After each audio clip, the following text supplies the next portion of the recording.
Hello दोस्तों, welcome to all. देखिए दोस्तों, आज हम लोग क्या करने जा रहे हैं। आज हम लोग बौद्ध धर्म के बारे में पढ़ने जा रहे हैं। तो दोस्तों, बौद्ध धर्म हमारे कॉम्पिटिशन्स के लिए कितना ज्यादा इंपॉर्टेंट है, इस बात को बताने की जरूरत नहीं है, क्योंकि हर साल बौद्ध धर्म से कोई ना कोई क्वेश्चन पूछा जा रहा है। तो दोस्तों चलिए, आज हम लोग बौद्ध धर्म के बारे में पूरा डिस्कस करते हैं और यहाँ से हम लोग जानने की कोशिश करेंगे महात्मा बुद्ध के जीवन के बारे में। तो चलिए दोस्तों, अपने आप में बहुत ज्यादा इंटरेस्टिंग लेक्चर है, तो एक एक करके हम लोग देख लेते हैं क्या क्या चीज हमारे लिए मोस्ट इंपॉर्टेंट है। तो यहां से हम लोग सबसे पहले अपना टॉपिक का नाम लिखते हैं, बौद्ध धर्म।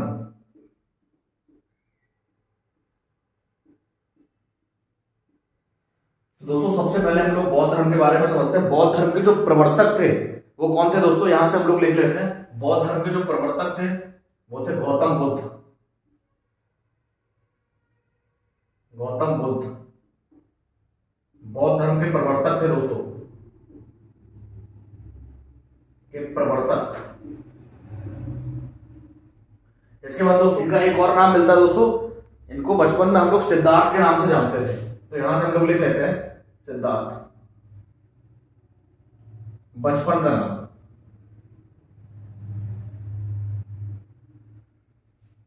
अब दोस्तों बहुत ही शॉर्ट में हम लोग देखेंगे इनके जीवन परिचय के बारे में। तो 563 ईस्वी पूर्व सिद्धार्थ का जन्म हुआ था। तो चलिए हम लोग यहां से लिख लेते हैं 563 ईस्वी पूर्व सिद्धार्थ का जन्म। सिद्धार्थ का जन्म। इसके बाद दोस्तों हम लोग इनकी माता जी का नाम देख लेते हैं। इनकी माता, तो दोस्तों इनकी माता का नाम महामाया था।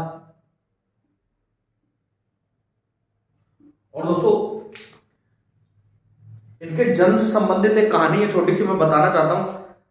जैसे दोस्तों सिद्धार्थ का जन्म हुआ था और 7 दिन बाद, सिद्धार्थ का जैसे ही जन्म हुआ था उसके 7 दिन बाद इनकी माता जी का देहांत हो गया था। दोस्तों उस समय क्या रीजन था किसी किताब में नहीं लिखा है, लेकिन कुछ कहानियों के अनुसार यह है कि सिद्धार्थ का जब जन्म हुआ था उसी समय सिद्धार्थ पैदल चलने लगे थे। तो दोस्तों ये कुछ कहानियां ऐसा कहती हैं कि जब सिद्धार्थ पैदल चलने लगे थे, ये बात इनकी माता जी को बहुत शॉक्ड लगी और शॉक्ड होने के कारण 7 दिन बाद इनकी माता जी का देहांत हो गया। तो दोस्तों एक बात यहां से और समझने की कोशिश करते हैं, इनका जो जन्म है वो कपिलवस्तु के, यहां से लिख देता हूं, कपिलवस्तु के लुम्बिनी ग्राम में हुआ था। यहां से दोस्तों इंपॉर्टेंट है, इसको हम लोग याद रखेंगे। आगे हम लोग चलते हैं दोस्तों, इनके पिताजी का नाम, इनके पिताजी,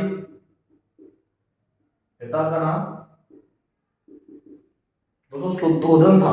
यहां से हम लोग थोड़ा सा इसको देख लेंगे, शुद्धोधन। तो दोस्तों यहां से एक चीज और हम लोग समझ लेते हैं, ये शाक्य कुल के थे। तो यहां से आप लोग लिख सकते हैं शाक्य कुल के। तो दोस्तों अपने आप में एक बहुत बड़े राजा थे ये, और ये क्षत्रिय जाति से थे। तो दोस्तों इसको भी हम लोग याद रखेंगे। दोस्तों 7 दिन बाद इनकी माता जी का देहांत हो गया, तो इनका जो पालन पोषण है वो किसने किया, प्रजापति गौतमी ने किया। तो यहां से हम लोग लिख सकते हैं प्रजापति गौतमी, इनकी मौसी के द्वारा, इनकी मौसी थी ये, इनकी मौसी के द्वारा पालन पोषण किया गया था।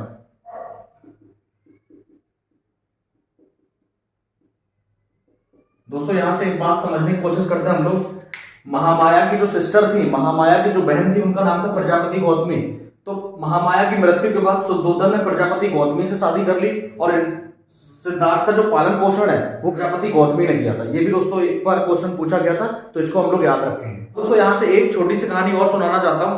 7 दिन बाद जब इनकी माता जी का देहांत हो गया था, महामाया जी का देहांत हो गया था, उसके बाद जो राजा शुद्धोधन थे वो बहुत ज्यादा परेशान हो गए थे। तो जैसे ही राजा शुद्धोधन परेशान हो गए थे, तो इन्होंने बहुत सारे ज्योतिषियों को बुलवाया और ज्योतिषियों से सिद्धार्थ के भाग्य को दिखवाया।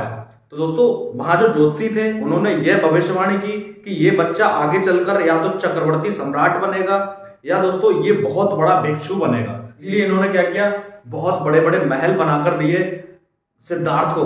और दोस्तों ऐसा कहा जाता है कि राजा के द्वारा सिद्धार्थ को 3 महल दिए गए थे। 3 ऋतुओं के अनुसार महल दिए गए थे। तो उन महलों में दोस्तों ऐसा भी कहा जाता है कि 3 तरीके के कमल खिलते थे। तो दोस्तों अपने आप में बहुत शाही इनको महल बना के दिए थे राजा सिद्धोधन ने। तो राजा सिद्धोधन ये चाहते थे कि ये बच्चा जो है बहुत बड़ा राजा बने, ना कि भिक्षु बने। तो पालन पोषण है वो बहुत ही शाही अंदाज में किया गया था। यहाँ 16 वर्ष की उम्र में सिद्धार्थ का विवाह कर दिया गया। तो दोस्तों 16 वर्ष की आयु में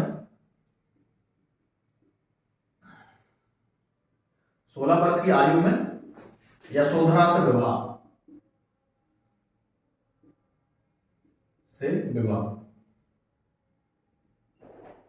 तो दोस्तों यहां से जब इनका विवाह किया गया था, ये यशोधरा भी बहुत एक सुंदर कन्या थी। तो बहुत ज्यादा प्रेम था सिद्धार्थ को यशोधरा से। ऐसा एक कहानी में हमें मिलता है कि यशोधरा और सिद्धार्थ दोनों एक छत पे खेल रहे थे आपस में। खेलते खेलते सिद्धार्थ और यशोधरा एक गली में गिर गए थे और उस गली में बहुत बड़ी बड़ी घास थी। तो दोस्तों इन दोनों को ये पता नहीं लगा कि ये हम किस तरीके से छत से नीचे गिर गए। तो कहने का अर्थ सिर्फ इतना था कि सिद्धार्थ और यशोधरा में बहुत ज्यादा प्रेम था। और दोस्तों यहां से आगे हम लोग देखते हैं, यहां पर एक बच्चे का जन्म हुआ। तो सिद्धार्थ के एक बच्चा था जिसका नाम था राहुल। राहुल नाम के पुत्र का जन्म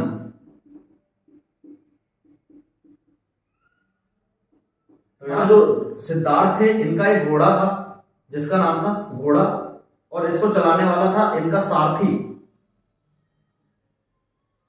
तो दोस्तों तो इनका जो सारथी था उसका नाम था छंदा,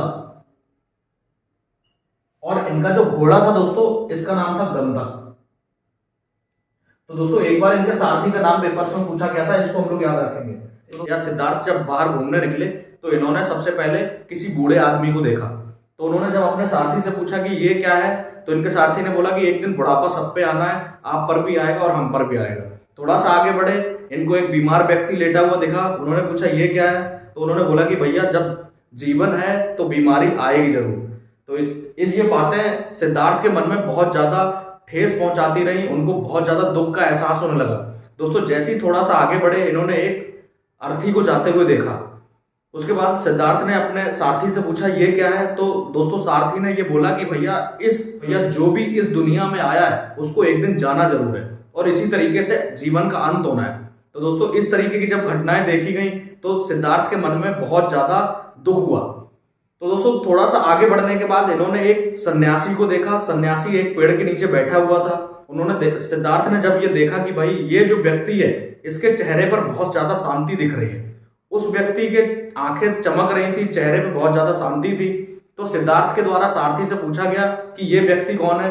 तो यहाँ पर सारथी ने ये बताया कि ये व्यक्ति एक साधु है, ये सन्यासी है, इसने घर छोड़ के ये भगवान की खोज में आया है। तो दोस्तों उसी दिन के बाद सिद्धार्थ ने भी ये मन बना लिया कि आज से मुझे भी घर छोड़ना है और इसके बाद मुझे भी सन्यासी बनना है, भगवान को जानना है। तो दोस्तों आगे मैं बताता हूं आपको, 29 साल की उम्र में सिद्धार्थ ने अपना घर छोड़ दिया था। तो चलिए 29 वर्ष की अवस्था में 29 वर्ष की अवस्था में ग्रह त्याग। तो दोस्तों यहां से एक चीज और ध्यान रखेंगे, बौद्ध धर्म में ग्रह त्याग को महाभिनिष्करण भी कहा जाता है। एक बार ये शब्द एक बार दोस्तों ये पेपर में पूछा गया, तो इसको आप लोग याद रखेंगे, ये मोस्ट इंपोर्टेंट रहेगा दोस्तों आपके लिए। दोस्तों घर छोड़ने के बाद महात्मा बुद्ध सबसे पहले अलार कलाम आश्रम में गए थे। तो यहां से एक बार क्वेश्चन पूछा गया है, तो यहां से हम लोग लिख सकते हैं सबसे पहले अलार कलाम आश्रम गए थे। तो दोस्तों अलार कलाम महात्मा बुद्ध के सबसे पहले वाले गुरु थे। तो दोस्तों यहां से हम लोग याद रखेंगे ये सांख्य आचार्य थे। दोस्तों यहां से 6 वर्ष की कठिन साधना के बाद इनको ज्ञान की प्राप्ति हुई। तो यहां से हम लोग लिख सकते हैं 6 वर्ष साधना के बाद पीपल के वृक्ष के नीचे, यहां से लिख सकते हैं हम लोग पीपल के वृक्ष के नीचे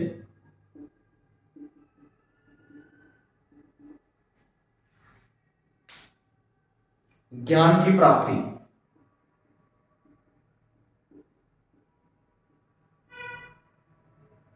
तो दोस्तों 6 वर्ष बाद इनकी जो उम्र है वो कितनी हो गई, यहां से 35 साल की उम्र हो गई। तो दोस्तों 35 साल की उम्र में इन्होंने ज्ञान की प्राप्ति कर ली। तो थोड़ा ऊपर से मिटा देता हूं।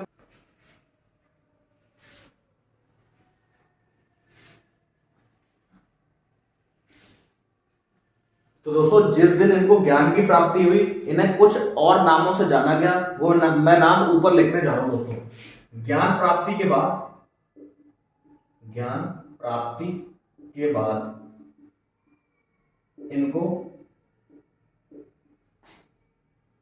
शाक्य मुनि, शाक्य मुनि, तथागत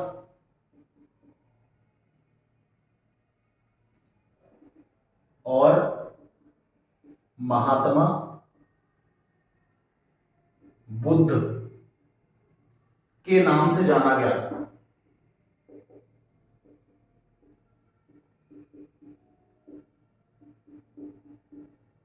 शाक्य मुनि दोस्तों इसलिए कहा गया था क्योंकि शाक्य कुल में इनका जन्म हुआ था।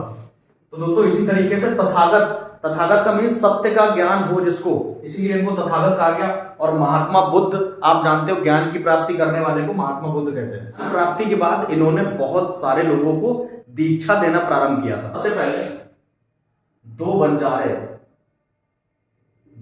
बंजारे जिनका नाम था तपस्यु, यहां से लिख देता हूं, तपस्यु और भिल्लक, ये दो बंजारे थे दोस्तों। इनको सबसे पहले महात्मा बुद्ध ने शिक्षा दी थी। हमने कई महापुरुषों के बारे में पढ़ा होगा। जो समाज सेवी लोग हैं वो एक जगह नहीं रुकते दोस्तों, पूरे भारत में भ्रमण करते रहते हैं या पूरे विश्व में भ्रमण करते रहते हैं। इसी तरीके से हमने देखा गौतम बुद्ध भी पूरे विश्व में भ्रमण कर रहे थे। तो चलिए हम लोग देखते हैं इनकी यात्राएं कहां से शुरू हो रही है। सबसे पहले इन्होंने सारनाथ की यात्रा की। तो दोस्तों सारनाथ में जब ये गए थे तो इन्होंने 5 ब्राह्मणों को शिक्षा दी थी। तो यहां पर हम लोग लिख सकते हैं 5 ब्राह्मण को शिक्षा दी। उसके बाद दोस्तों हमने देखा ये काशी गए थे। तो काशी में दोस्तों इन्होंने यश नाम के एक व्यापारी को दीक्षा दी थी। तो काशी में यश नामक व्यापारी, ये गए थे गया में। इसी गया के बाद ये गए थे दोस्तों राजगृह। दोस्तों राजगृह में इन्होंने बिंबिसार, मैं आपको बिंबिसार के बारे में पढ़ा चुका हूं, तो बिंबिसार को इन्होंने शिक्षा दी थी। बिंबिसार दोस्तों एक बार क्वेश्चन भी आया था कि महात्मा बुद्ध के समकालीन कौन थे, तो ये बिंबिसार थे। बिंबिसार महात्मा बुद्ध के एक बहुत अच्छे दोस्त भी थे। इसके आगे हम लोग देखते हैं दोस्तों, ये गए थे वैशाली। वैशाली का भी नाम दोस्तों बहुत आता है क्योंकि वैशाली में जो आम्रपाली थी, तो आम्रपाली को शिक्षा किसने दी थी, महात्मा बुद्ध ने, वैशाली में जाके। तो यहां पर हम लोग लिख सकते हैं आम्रपाली को शिक्षित किया था, आम्रपाली को।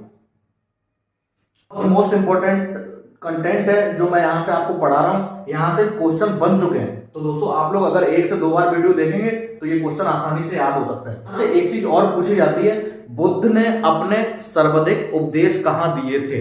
या दोस्तों इस तरीके से भी क्वेश्चन एक बार आ चुका है कि बुद्ध ने अपने सर्वाधिक वर्षा काल कहां काटे थे। तो दोस्तों इसका जो आंसर है वो मैं यहां लिख देता हूं, बुद्ध ने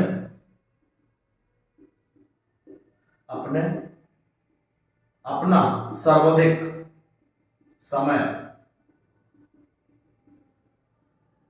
कोसल की राजधानी, कोसल, ठीक है, कोसल की राजधानी दोस्तों श्रावस्ती थी उस समय, श्रावस्ती में काटा था।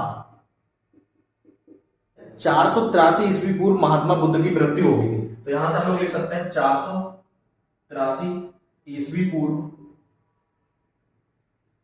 80 वर्ष की उम्र में, 80 वर्ष की उम्र में मृत्यु का मतलब दोस्तों यहां पर महापरिनिर्वाण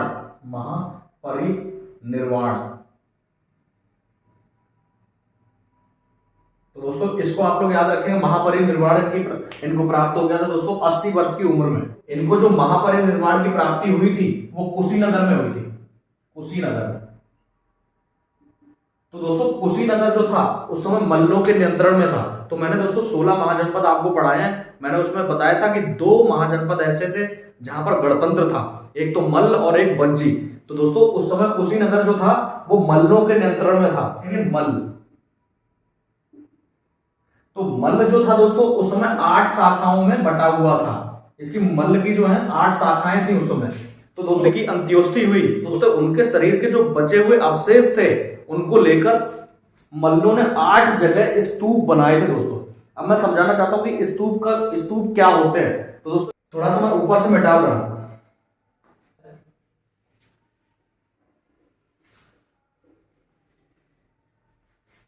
देखिए दोस्तों, अगर आपने स्तूप देखा होगा तो मैं यहां से आपको बताना चाहता हूं, स्तूप आपको कुछ कुछ ऐसे नजर आएंगे। ये देखिए दोस्तों, ये स्तूप कुछ कुछ ऐसे नजर आते हैं दोस्तों। यहां पर एक बर्तन रखा जाता है, एक पात्र रखा जाता है जिसमें महात्मा बुद्ध के शरीर के कुछ अवशेष होते हैं। या तो वो नाखून हो सकते हैं महात्मा बुद्ध के, या दांत हो सकते हैं दोस्तों, या कपाल की हड्डी हो सकती है, या कान की हड्डी हो सकती है, कुछ भी हो सकता है।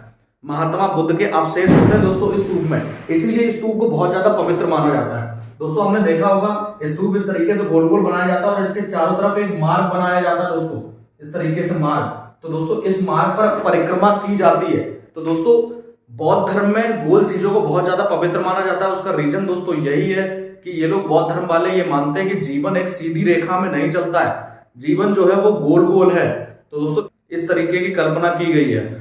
इसी तरीके से दोस्तों गोल चीजों का और भी ज्यादा महत्व है। धर्म के लोगों की ये भी मान्यता है कि ये जो स्तूप है वो महात्मा बुद्ध के सर की नुमाइंदगी करता है।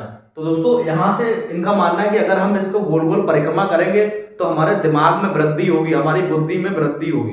अब मैं दोस्तों इसको मिटा देता हूं। अब दोस्तों हम पढ़ते हैं महात्मा बुद्ध की शिक्षाओं को। मैं इसको मिटाता हूं, फिर महात्मा बुद्ध की शिक्षाओं को हम लोग पढ़ते हैं। यहां से मैं इसको मिटा देता हूं। महात्मा बुद्ध ने दोस्तों अष्टांगिक मार्ग दिए थे, तो यहां से लिख सकते हैं अष्टांगिक।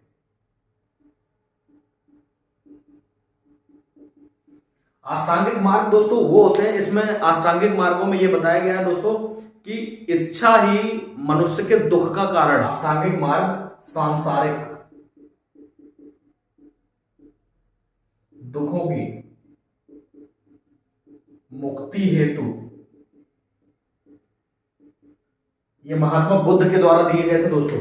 इन्होंने दोस्तों 4 आर्य सत्यों को बताया है, 4 आर्य सत्य। यहां से हमें समझना पड़ेगा महात्मा बुद्ध यानी बुद्ध जी अनात्मवादी थे। यहां से लिख सकते हैं आप लोग अनात्मवादी। अनात्मवादी का मतलब हुआ दोस्तों आत्मा पर विश्वास ना करना। महात्मा बुद्ध आत्मा पर विश्वास नहीं करते थे। और दूसरा अनीश्वरवादी थे, अनीश्वरवादी थे दोस्तों। इनके अनुसार ईश्वर आपके शरीर के अंदर है, आप स्वयं ईश्वर बन सकते हैं, बस अपनी शक्तियों को पहचानने की जरूरत है। तो यहां पर ये ईश्वर पर विश्वास नहीं करते थे, ये पुनर्जन्म में विश्वास करते थे। तो यहां से एक बार क्वेश्चन भी पूछा गया है, तो दोस्तों ये आप ध्यान रखेंगे, पुनर्जन्म में विश्वास। तो और दोस्तों यहां से महात्मा बुद्ध के द्वारा त्रिरत्न की कल्पना की गई है, त्रिरत्न। तो दोस्तों त्रिरत्न क्या होते हैं मैं आपको बताता हूं। यहां से त्रिरत्न का मतलब है बुद्ध, संघ और धम्म।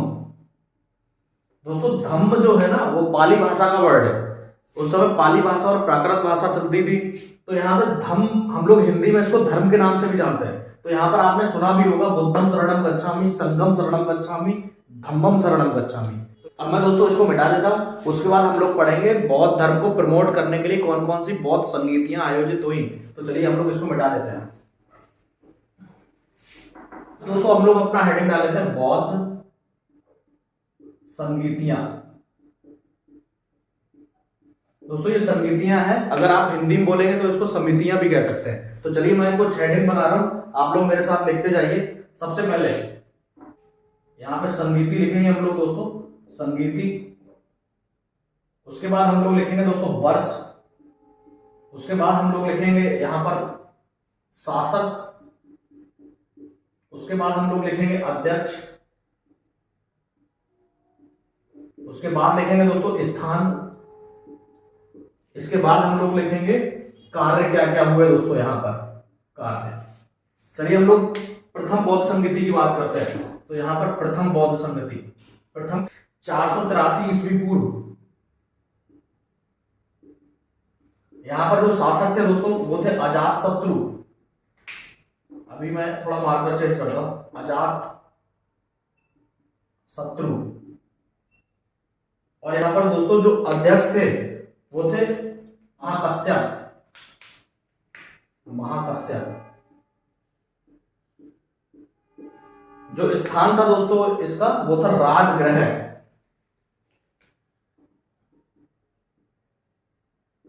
दोस्तों अपने आप में मोस्ट इंपॉर्टेंट है दोस्तों, कई बार यहां से क्वेश्चन बना है, इसको आप 2 से 3 बार पढ़ोगे 100% आपको याद होगा। जब मुझे याद हो गया दोस्तों आपको भी याद होगा। तो चलिए अब यहां पर कार्य पढ़ लेते हैं हम लोग। यहाँ के जो कार्य थे वो थे दोस्तों, इसको यहाँ पर 2 बहुत बड़े ग्रंथों की रचना की गई। तो दोस्तों कौन कौन से 2 महान ग्रंथ थे? एक विनय पिटक, विनय पिटक, और एक सूत पिटक। दोस्तों अपने आप में मोस्ट इंपोर्टेंट है। हम लोग 3 तरीके के पिटक पढ़ेंगे। पिटक का मीन्स होता है दोस्तों टोकरी। आगे हम लोग पढ़ते हैं द्वितीय बौद्ध संगीति के बारे में। द्वितीय, तो दोस्तों मैं यहां पर बता दूं 4 बौद्ध संगीतियां हुई थी। तो द्वितीय के बारे में हम लोग पढ़ते हैं। इसके 100 वर्ष बाद यानी 383 ईस्वी पूर्व, यहां पर दोस्तों जो शासक थे वो थे कालाशोक, और दोस्तों जो अध्यक्ष थे उनका नाम था सर्वकामी। यहां से दोस्तों एक बात आपको और बताना चाहता हूं, सर्वकामी की जो आयु थी उस समय वो थी 120 वर्ष। ये 120 वर्ष के थे। दोस्तों यहां पर जो आयोजन स्थल है वो था वैशाली। और ये जो बौद्ध धर्म है वो 2 पार्टों में विभाजित हो गया था। कौन कौन सा? एक तो महासंघिक,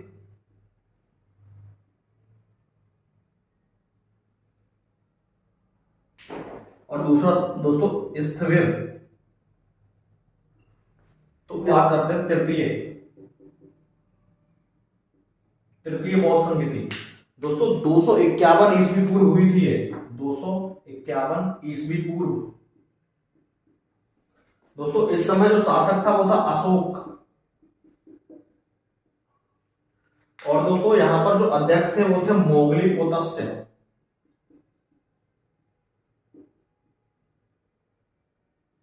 इसका जो स्थान था दोस्तों वो था पाटलिपुत्र।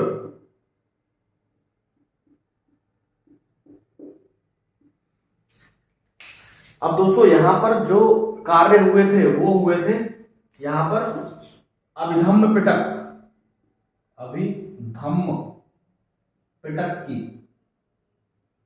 यहां पर अभिधम्म पिटक को लिखा गया या अभिधम्म पिटक की रचना। और दोस्तों यहां से एक बहुत इंपॉर्टेंट बात ये हुई है दोस्तों कि सम्राट अशोक के द्वारा अपने पुत्र और पुत्री को विदेशों में बौद्ध धर्म का प्रचार करने के लिए भेजा गया। तो दोस्तों यहां से हम लोग याद रखेंगे अशोक के एक पुत्र था जिसका नाम था, यहां पर मैं लिख देता हूं दोस्तों, महेंद्र, और संघमित्रा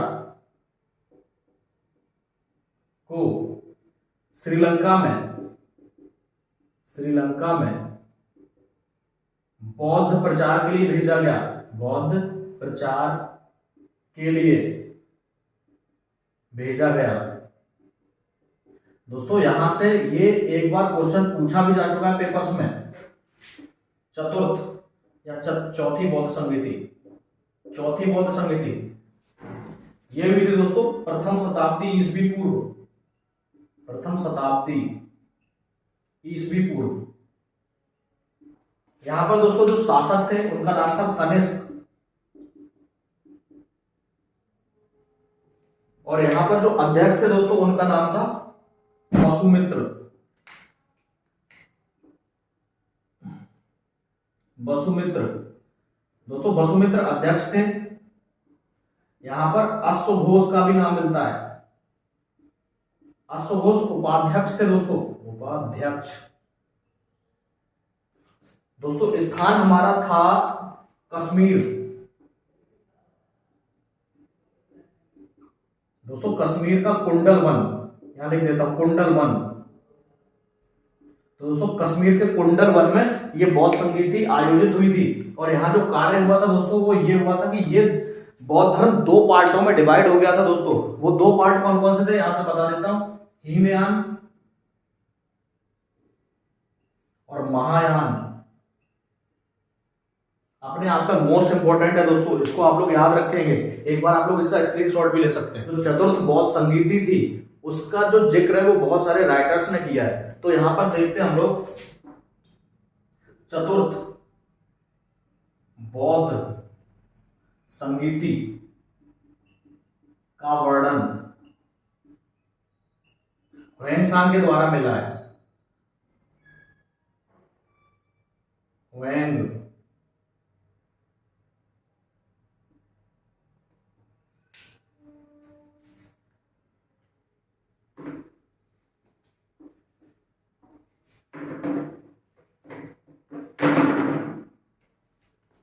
दोस्तों ह्वेनसांग और दोस्तों परमारथ के द्वारा भी इसका वर्णन किया गया है, परमारथ। इसके अलावा तारानाथ।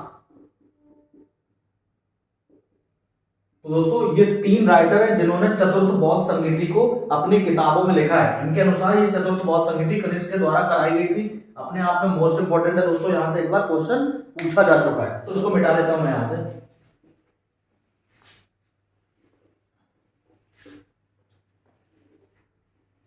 हीनयान और महायान। दोस्तों जो हीनयान है, इस हीनयान को मानने वाले लोग श्रीलंका, जावा, सुमात्रा आदि देशों में रहते हैं। तो दोस्तों अब उसके बाद हम लोग बात कर लेते हैं महायान। तो महायान को मानने वाले लोग चीन, जापान, कोरिया यहां पर रहते हैं। दोस्तों यहां पर हीनयान और महायान में एक मेन डिफरेंस समझने की कोशिश करिए। हीनयान लोगों के द्वारा या जो हीनयान को मानते हैं उनके द्वारा बौद्ध धर्म में महात्मा बुद्ध ने जो भी शिक्षाएं दी थी एज इट इज उनको मानने लगे थे। लेकिन महायान को मानने वाले लोग थोड़ा सा उत्कृष्टवादी थे। इन्होंने क्या किया, बौद्ध धर्म की जो प्रवर्तक थे महात्मा बुद्ध, उनकी मूर्तियां बनाने लगे और कुछ मंदिर भी बनाने का कॉन्सेप्ट यहाँ पर हमें देखने को मिलता है। ये जो महायान है, महायान को भी दो पार्टों में डिवाइड किया गया था। तो इसको शून्यवाद में डिवाइड किया गया दोस्तों, शून्यवाद। तो इसको दोस्तों विज्ञानवाद शून्यवाद को हम लोग माध्यमिक के नाम से भी जानते हैं और विज्ञानवाद को दोस्तों हम लोग योगाचार के नाम से भी जानते हैं, योगाचार। ये जो शून्यवाद है इसके प्रवर्तक का नाम मिलता है दोस्तों हमें, प्रवर्तक। इसके जो प्रवर्तक थे वो थे नागार्जुन।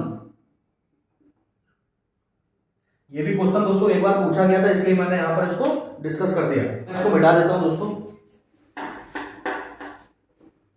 अब दोस्तों यहां से हम लोग पढ़ने की कोशिश करते हैं बुद्ध के जीवन से संबंधित घटनाएं और उसको किस तरीके का संबोधन दिया गया। तो दोस्तों यहां पर हम लोग लिखेंगे बुद्ध के जीवन से संबंधित जो घटनाएं हुई थी, यहां पर हेडिंग डालते हैं घटनाएं, और इन घटनाओं को किसका संबोधन दिया गया है ये हम लोग देखने की कोशिश करते हैं। तो दोस्तों हम लोग घटनाएं लिख लेते हैं। सबसे पहले गृह त्याग, नंबर दूसरा ज्ञान प्राप्ति, नंबर 3 उपदेश, और नंबर 4 दोस्तों मृत निर्वाण या मृत्यु। इनको किस तरह से संबोधन किया गया दोस्तों यहां से देखने की कोशिश करते हैं। तो इन्होंने गृह त्याग किया था, इसको हम लोग कहते हैं महाभिनिष्करण। दोस्तों ज्ञान प्राप्ति को हम लोग कहते हैं संबोधि। तो उपदेश देने को कहते हैं हम लोग धर्म चक्र परिवर्तन। दोस्तों अपने आप में इंपॉर्टेंट है, एक बार यहां से भी क्वेश्चन पूछा जा चुका है। दोस्तों मृत्यु को या निर्वाण को दोस्तों कह सकते हैं हम लोग महापरिनिर्वाण। यहां से लिख लेते हैं महापरिनिर्वाण। दोस्तों महात्मा बुद्ध के अनुसार निर्वाण कोई भी व्यक्ति जीवित रहते ही प्राप्त कर सकता था, लेकिन महापरिनिर्वाण मृत्यु के बाद ही प्राप्त होगा। तो यहाँ पर थोड़ा सा दोस्तों यहाँ पर ध्यान रखेंगे महापरिनिर्वाण।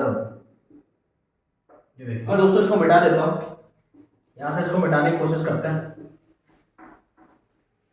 अब दोस्तों हम लोग पढ़ते हैं महात्मा बुद्ध के जीवन के कुछ प्रतीक चिन्हों के बारे में। तो यहां से हम लोग हेडिंग डालते हैं बुद्ध के जीवन से संबंधित प्रतीक चिन्ह।